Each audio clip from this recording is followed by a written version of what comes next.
mean, literally, it's so important for us to realize that this time period is a major time period of shifting the way that conscious is going to go. I mean, the whole traditions say that this is about the period of bringing light into the world more, or positivity, or more information. That's all light is information.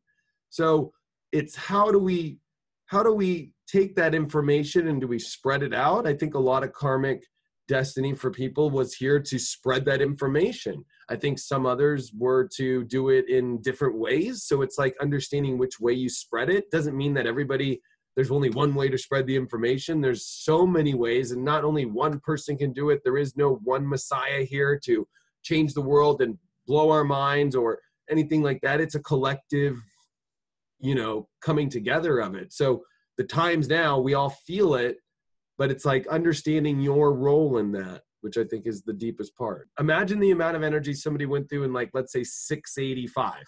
Like, they probably shoveled the snow and then made the food and then, went poop. And then there was no TV. There was no information coming in. They probably watched the sunset. They probably picked a rose. I don't know. And then they fell asleep. And maybe they had sex and they had a great night. And then that was it, right? So the amount of information in a day was very minimal.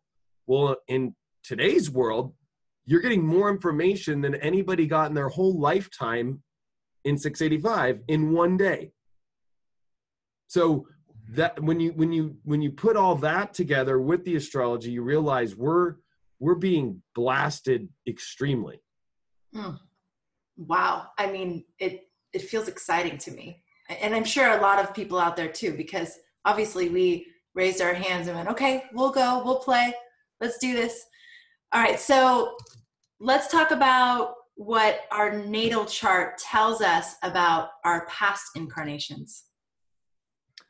Well, there's a couple planets, and of course, looking at the North and South Node, or if you're in Vedic, looking at Rahu and Ketu, in my opinion, as understanding your past life energies.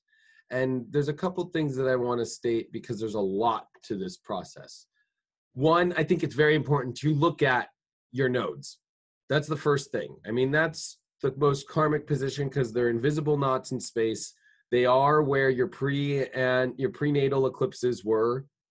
Like, because this is the zone in which when you were in the womb, the eclipses were happening in a very karmic zone of, illumination was happening, right? So looking at your South Node is going to tell you right away, okay, this is a lot of where weird stuff went down and where you came from, what you learned, what happened.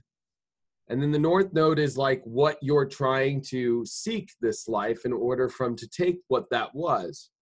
The next things that you're going to want to look at are the planets, whatever they are, that are connected to those nodes. So if like you're born with like a planet on top of the North Node, okay, this is really what you're going to experience and what you're going to go through as your destiny and pursuing it in that sign's manner.